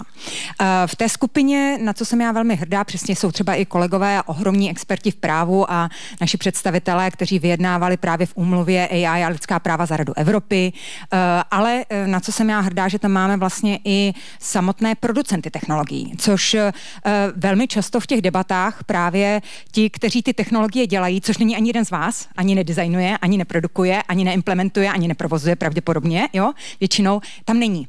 Takže trošku my jsme vlastně hrdí, že to není takový o nás bez nás, že tam máme ať už velký korporace, telekomunikace, anebo i ty malé, kteří třeba dělají asistivní technologie a mají opravdu každý den jako co dočinění s těmi implementacemi technologií, s těmi limity, ať už je to datovými, se školeními personálu, třeba ve zdravotnictví, jo, a tak dále. To je jenom na úvod, že chci říct, že opravdu ten zájem už léta z několika jakoby stran sílí, včetně řekněme té různé právní a mezinárodní, ať už je to Rada Evropy, jak jste zmínila, UN a tak dále. A já jsem se chtěla zeptat, protože taky nedávno skončil jeden vlastně projekt a tuším, že vy jste jako Veroniko, jako Masarykova univerzita v něm byli zaintegrovaný paní profesorky Šmuclerové, který vlastně byl zajímavý právě jakoby v tom najít ta rizika jako lidskoprávní v různých fázích, že jo, toho procesu od začátku designu až vlastně po konec. A jednou z cílových skupin vlastně byly i ty firmy. Vy jste to tak možná trošku, nevím, jestli když jste říkala firmy, že jste byla v kontaktu, jestli to bylo z tohohle průzkumu nebo ne, ale chtěla bych, protože tam, řekněme, ty výsledky, jako kde jsou, ve kterých fázích, jaká rizika byly relativně potom nakonec dobře zmapována, tak bych vás chtěla poprosit o komentář, jestli byste nám mohla jakoby okomentovat celý jakoby ten cyklus, třeba jak se to jako mění, protože ne všichni si třeba uvědomí, aha, ty rizika na začátku u designu jsou jiná než u toho provozování a co se děje s datasety, ty datasety na začátku můžou být dobré, ale když to použiju někde jinde a tak dále. A hlavně jako co se s tím třeba bude dít dál, protože jeden z problémů, který vy jste tady taky jako zmínili, je právě problém té implementace. Děkuju. Jestli jenom ujistím, co se s tím bude dít dál, je myšleno na... Myslela jsem jakoby s identifikací těch rizik v různém tom jakoby životním cyklu vývoje těch technologií, jako co se, jako jestli se to přetváří v nějaké normativní dokumenty, nebo jestli to navazuje na nějaké evropské jakoby už dokumenty a vlastně není potřeba nic dělat na české úrovni, protože ta zjištění byla, řekněme, možná ne úplně nová, ale relativně zajímavá. A teď jsem vás vyzkoušela, jestli si pamatujete vlastní projekt. Ne, to je v pořádku. Tenhle projekt jsem nezmiňovala, ale je to jeden z těch, na kterých jsem byla. Ono by to bylo hrozně nadlouho, já tím nechci tu debatu zabít úplně takhle. Ale co vám jako můžu říct, co snad publikum bude taky zajímat, je, že opravdu my jsme sledovali jednotlivé požadavky nejdřív z toho hlediska jako tak čistě jako od stolu bez toho, co v právu existuje nebo neexistuje. A říkali jsme si, tak dobře, tak já chci vytvořit etickou umělou inteligenci, která chci, aby nebyla rizikem pro lidská práva. A tady od stolu jsme si řekli, dobře, a tak kdy s tím musím začít? Tam jsme právě přišli na to, že prostě úplně na začátku, že to prostě bez toho nejde. Trošku vidle do toho hází třeba ta generativní umělá inteligence, která dokáže vytvářet mnohý obsah, a to může být jak ten chatbot, ChatGPT, nebo to může být Midjourney, co vytváří obrázky. A tím, že vlastně ten obsah může být různého charakteru, tak vlastně a určený pro jakoby nejrůznější možné účely, tak za třeba nás a za ten projekt takoby vypadalo jako velké riziko. Ale třeba v aktu o umělé inteligenci ta generativní umělá inteligence není jako zakázaný systém, není to systém s vysokým rizikem, ale je to systém s omezeným rizikem. Takže my jsme si takhle stanovili teda tady tyhle jakoby nějaké požadavky společně i s tou lidskoprávní sekcí a společně s těmi společnostmi a pak jsme se dívali, jestli ta právní pravidla, která v tu chvíli ještě nebyla přijata, ale byla přijímána, tak zdali to pokrývají ty rizika. A tam jsme identifikovali, že různě buď to pokryjí, buď to omezeně pokryjí, nebo třeba nedostačují. Ta analýza byla opravdu obrovitánská. Ten jakoby dokument, který já ani nevím, kolik set stran má, kde tahle analýza byla, ten ale bohužel není nikde veřejně. A na to se budete muset zeptat paní doktorky Šmuclerové, jestli vám ho poskytne, nebo jestli by ho byla ochotná zveřejnit. Co veřejně je, tak jsou 2 policy papery, které to shrnují a které se tomu taky věnují, ale ty vlastně jeden z nich dělá třeba vyloženě doporučení pro vládu a prostě ministerstva, zákonodárce, co vlastně my můžeme dělat my jako Česká republika, protože spousta těch debat, jak jste asi z té debaty postřehli, je spíše na úrovni Evropské unie nebo těch jiných jakoby nadnárodních organizací, uskupení. A druhá věc, která si myslím, která jako vyplývá nejenom z tohohle projektu, ale ze spousty jiných projektů, které se tady tímhle tím zamývaly, bylo právě vždycky, že právo nás dostane do určitý úrovně ochrany, ale to právo je vždycky hodně abstraktní a už konkrétnější být nemůže, protože kdyby bylo konkrétnější, tak už to znamená, že pravděpodobně něco nepokryje. A pak je potřeba navázat takzvaným soft law. A soft law jsou pokyny, doporučení, prostě něco, co není právně závazné, ale co umožňuje se v tom orientovat běžnému člověkovi, běžné společnosti. A co právě umožní říct dobře, takže právo vám říká, že vy nesmíte omezit svobodu projevu, ochranu soukromí tím, že používáte umělou inteligenci, že ji vytváříte, že ji poskytujete dál, ale jak to teda máte udělat? A to vám to právo často neřekne a je to ale záměrně, protože kdyby vám to řeklo konkrétně, tak to říká pro konkrétní produkt a nebude to respektovat to, že ta technologie se vyvíjí. Takže je potřeba, aby, a ideálně právě to je super, že tam máte jako přesně ty společnosti a obecně teda já musím říct, že jako vaše práce a práce Moniky Hanich, to je prostě skvělý tady v tomhle tom posunu a Česko skutečně má jako významnou stopu v tom, co se umělé inteligence a lidských práv týče, jo, na tom mezinárodním poli. Takže za to moc děkuju. A ten postup bych viděla v tomhle, no, prostě lidským jazykem říct, co to teda vlastně znamená ty právní předpisy dodržovat. a určitě, když tak si pak můžeme ještě říct, kde, jak nějak dostat víc těch dokumentů. Děkuji za ten dotaz. Já jenom jednu větu, já mám radost, že tady máme takového významného hosta mezi námi, tak díky, že jste přišla. A já doufám, že někdy tu debatu rozšíříme, že pozveme prostě zástupce těch technologických společností, my s některými taky komunikujeme, ale bohužel zrovna dneska dopoledne nebylo možné nikoho sem dostat. No. Takže... No právě, takže bylo nutné vyplnit takový prázdný timeslot, ale pojďme zůstat v kontaktu, pojďme se o tom bavit a možná, že by to bylo zajímavé i právě mě by zajímalo, jestli třeba Rada vlády pro tuhle ty otázky dělá třeba nějaké programy vzdělávací nebo podporuje nějaké vzdělávací programy v tomhle, aby se o tom dozvěděla veřejnost, to by bylo krásný, ale pardon, budeme se bavit potom teďka, necháme. Já jenom chci říct, že vlastně my v rámci toho výboru, každý je pes jiná ves, jo? Je tam prostě kolegové z ČVUT, máme tam teď digitální agenturu, MZV, které vlastně jakoby je víc na té mezinárodní úrovni těch úmluv a každý vlastně jakoby nějak působí na vlastním, řekněme na té vlastní úrovni. Jsou některé produkty, které jsou společné, které, když půjdete na tu stránku Rady vlády a najdete si ten výbor pro moderní technologie a lidská práva, tak tam ty výstupy, jeden, který si myslím, že je takový jako blbůvzdorný, tak to je takzvaný jako one-pager, jaké jsou nejčastěji ohrožená lidská práva právě technologiemi. A tam máte ta práva, které vy jste zmiňovali, právo na soukromí, diskriminaci, rovné zacházení a tak dále. Je tam i to slavné právo, které v Česku se nazývá právem na analog, za kterým hodně stojí vlastně kolegové z Juridika Remedia, ale které začíná být čím dál i viditelnější v té evropské legislativě i díky vlastně Evropské asociaci pro digitální práva, které vlastně vám říká, a pardon, že tady do toho vstupuju takhle, ale že vlastně ta digitalizace by neměla být povinná, ale dobrovolná a že aspoň třeba například v té komunikaci státu s občanem by vždycky měla existovat nějaká jiná cesta, analogická. A to už protože jste možná starší, nebo špatně vidíte, nebo jste uživatel českého znakového jazyka, anebo prostě nechcete, když to tak řeknu. Takže to je třeba jeden takový velmi jakoby praktický, který se snažíme jakoby šířit i mezi nějakými jakoby policymakery a těmi, kdo nějak, ať už jste přesně ředitelka ve škole a implementujete nějaký ten vstupní systém, tak tam je.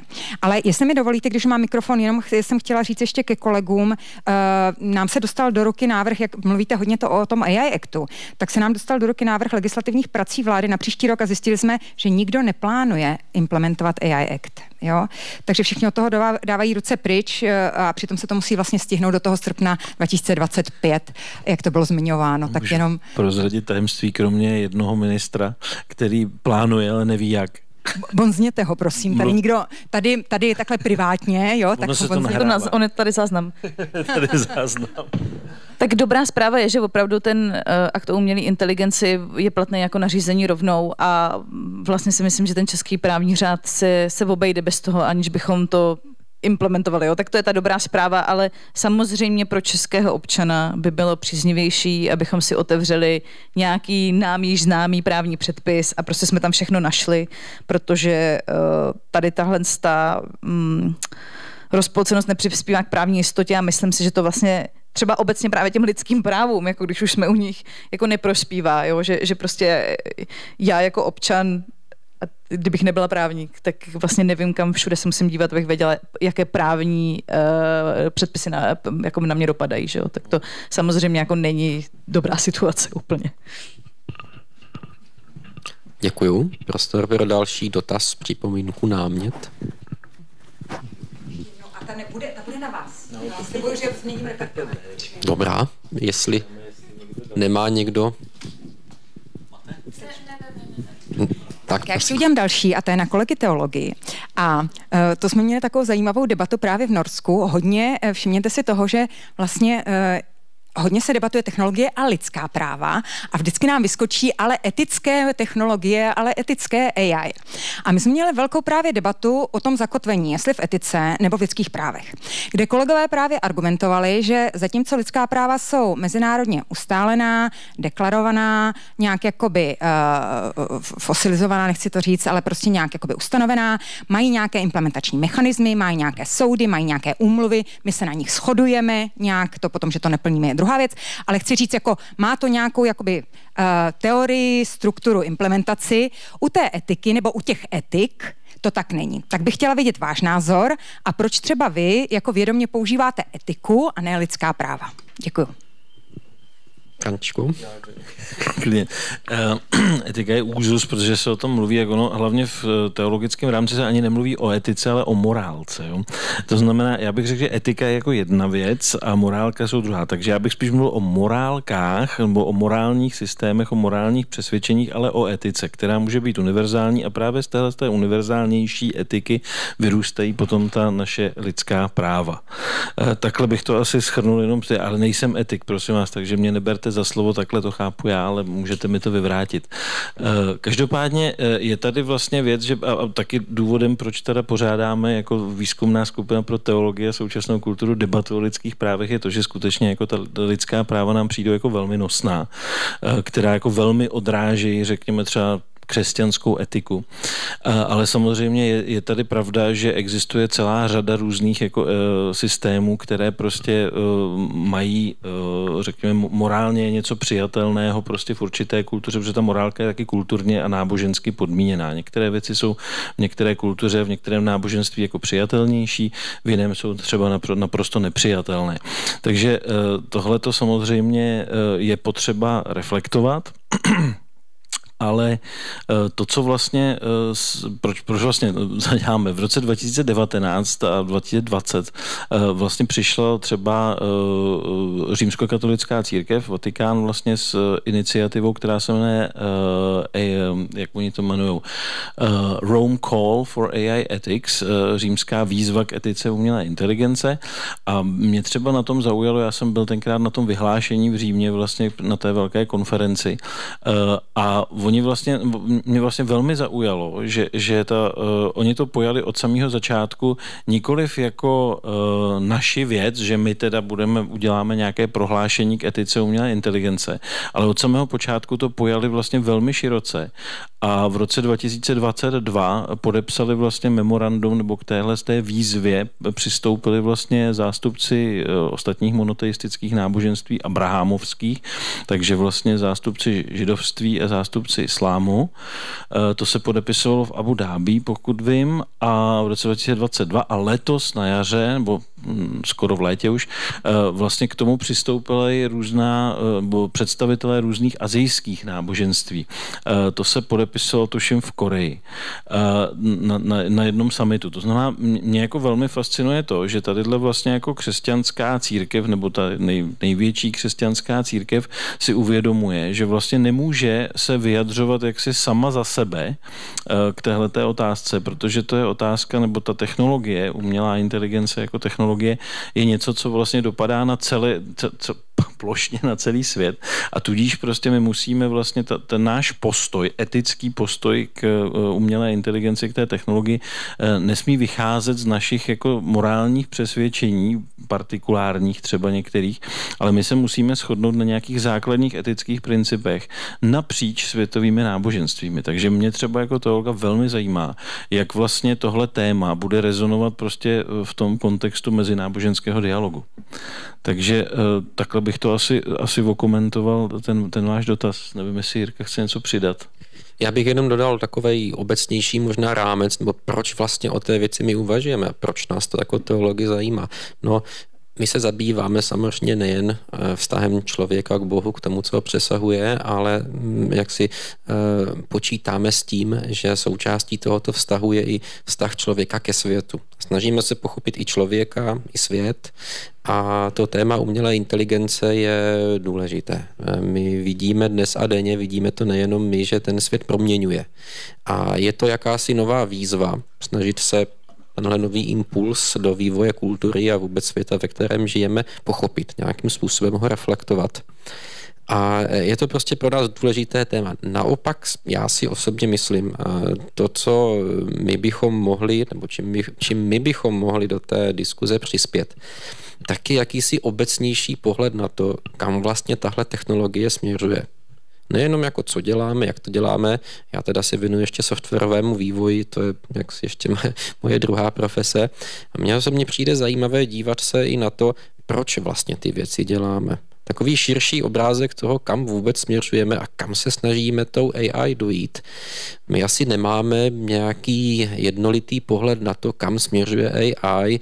Není nějaký autoritární hlas, který řekne, teď se bude AI vyvíjet tímhle směrem. Ona je to prostě technologie, on je to svět trošku sám pro sebe, který se rozlévá, že jo, do všech oblastí lidského života.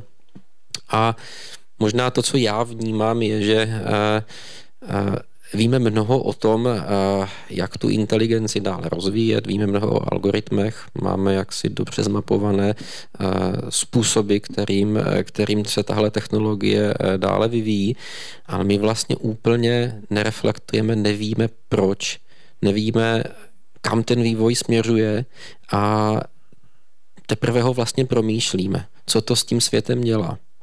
A možná ten pohled teologie, který se dívá takhle, řekněme, obecněji na ty věci, na to, co je svět, co je člověk, tak může do téhle debaty přispět. A konec konců proto i pořádáme podobné diskuze, podobné události, abychom jaksi přispěli a tuhle diskuzi se snažili nějak trošku posunout. Takže tolik za můj pohled.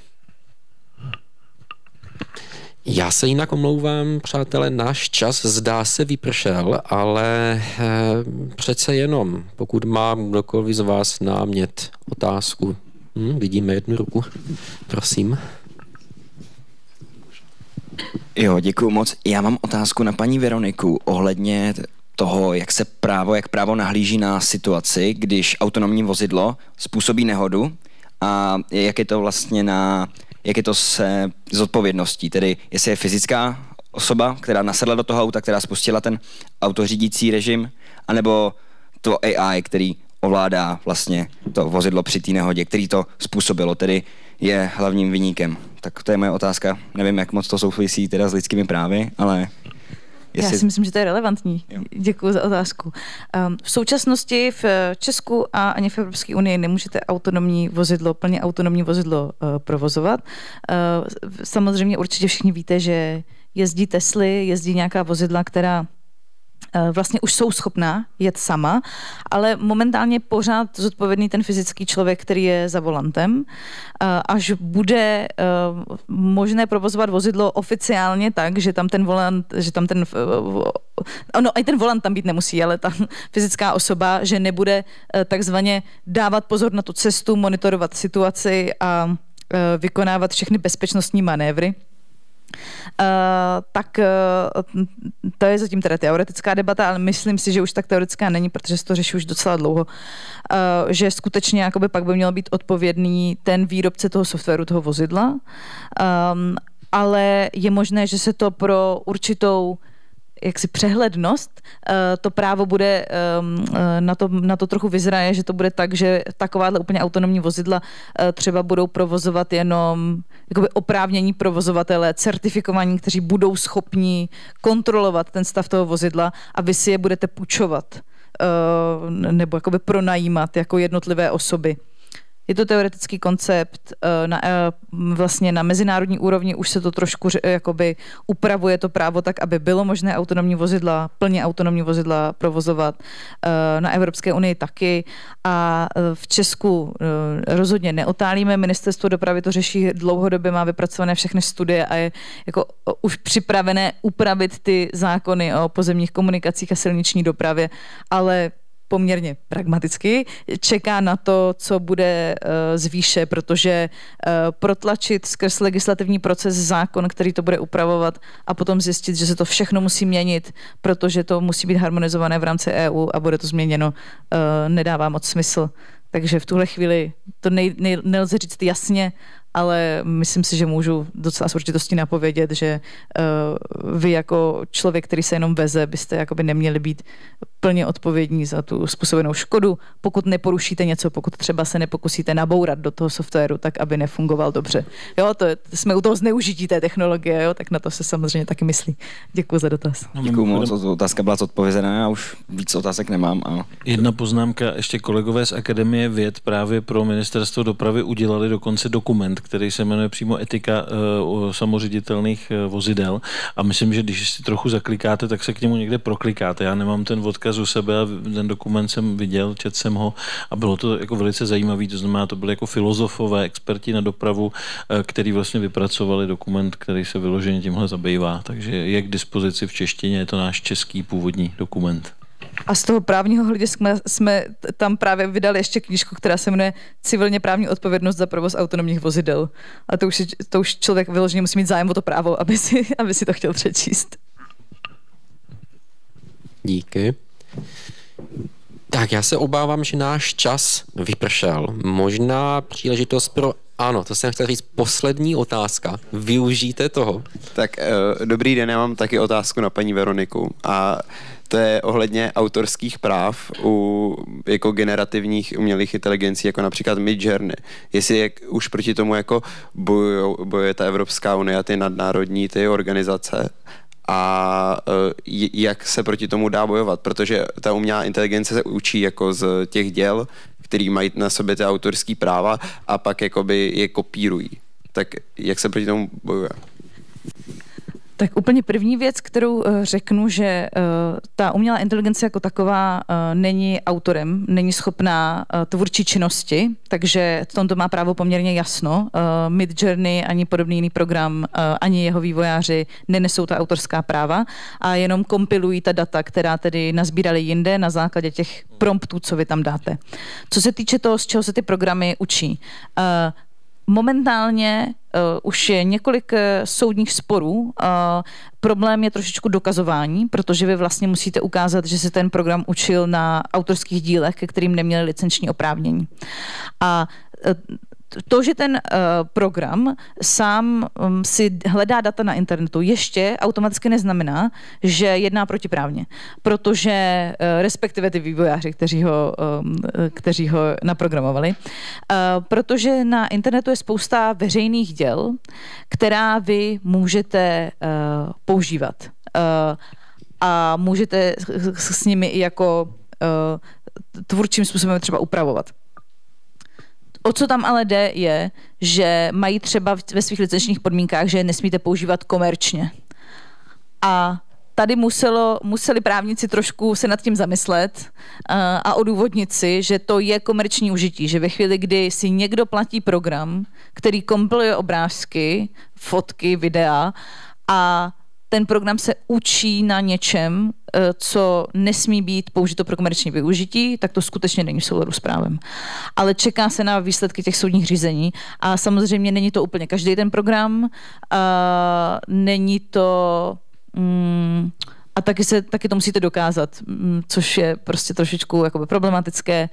A tady jenom řeknu, že i na to třeba ta Evropská unie myslí, na ulevení takzvanému důkaznímu břemenu. To znamená, že aby to bylo tak, že já jako člověk, který nevím, jak ten program nevím, jak ten program funguje, nebudu muset dokazovat, že ten program něco porušil, ale měl by se ten provozovatel toho programu by měl vlastně dokázat, že nic neporušují. To znamená tomu soudu ukázat, naše datasety pocházejí jenom prostě z certifikovaných prostě databanek, my jsme si to zakoupili.